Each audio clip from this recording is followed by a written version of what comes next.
আমি এখন কিন্তু এই যে চাচা চাচির সাথে বসে আছি এই মুহূর্তে। তো আসলে আমি মানবিক কাজে না নামলে কিন্তু না আসলে বুঝতেই পারতাম না যে মানুষের জীবন কতটা কষ্টের হয়, কতটা অসহায় হলে মানুষের অবস্থা এমন হয়। চাচিদের আজকে কিন্তু রান্না বান্না হয়নি সকাল থেকে, আর চাচি আমাকে মাত্রই বললো যে 5-6 দিন থেকে চাচিরা কোনো মাছ খায়নি, মানে মাছ কিনতে পারে নাই।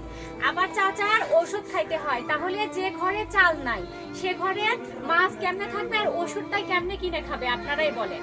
তো আমি চাইবো আপনারা সকলেই প্রবাসীরা যারা আছেন, দেশ থেকে যারা আছেন, সকলেই একটু একটু করে এগিয়ে আসেন এবং এরকম অসহায় মানুষদের পাশে দাঁড়ান।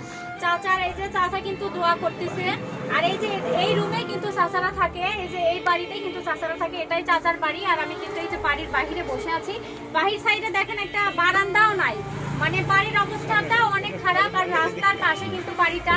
তো চাচি যখন আমাকে বলতেছিল যে মা 5-6 দিন থেকে কোনো মাছ কিনিনি, কোনো মাছ খাইনি, চালই নাই, ভাতই রান্না করতে পারতেছে না, মাছ কেমনে কিনবে আর চাচার ঔষধ কেমনে কিনবে? এই মানুষটাকে কিন্তু ঔষধ না খাওয়ালে মানুষটা আরো বেশি অসুস্থ হয়ে যায়। তাহলে এরকম মানুষ দেখেও আপনারা যদি এগিয়ে না আসেন, আসলে আর বলার কিছু থাকে না।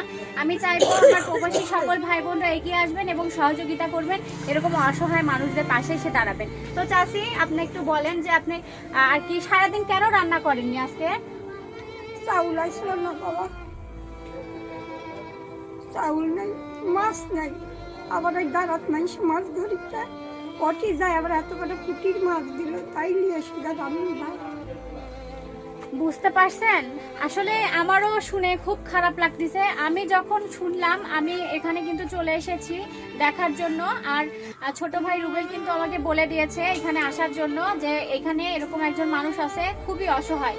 তো আমি শুনে কিন্তু দেরি করি নাই, আমি সাথে সাথে চলে আসছি।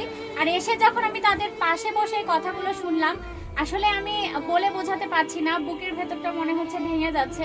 তো আপনারা সবাই কিন্তু এই মানুষদের পাশে এসে দাঁড়াবেন, সহযোগিতা করবেন, যাই যতটুকু পারেন এসে অবশ্যই দাঁড়াবেন। আর অবশ্যই সবাই ভিডিওটি শেয়ার করে দিবেন যেন সবার মাঝে ছড়িয়ে যায় এবং সবাই এই ভিডিও দেখে উৎসাহিত হয় এবং এই অসহায় মানুষদের পাশে এসে দাঁড়ায়।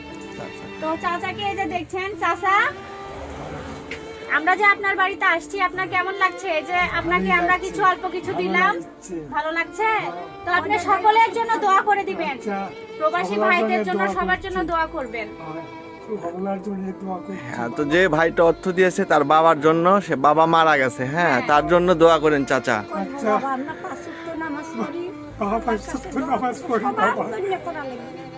হ্যাঁ, চাচা চাচি কিন্তু 5 ওয়াক্ত নামাজ পড়ে, চাচা কিন্তু কান্না করে দিয়েছে, চাচিও আপনারা শুনতে পাইলেন। আর অবশ্যই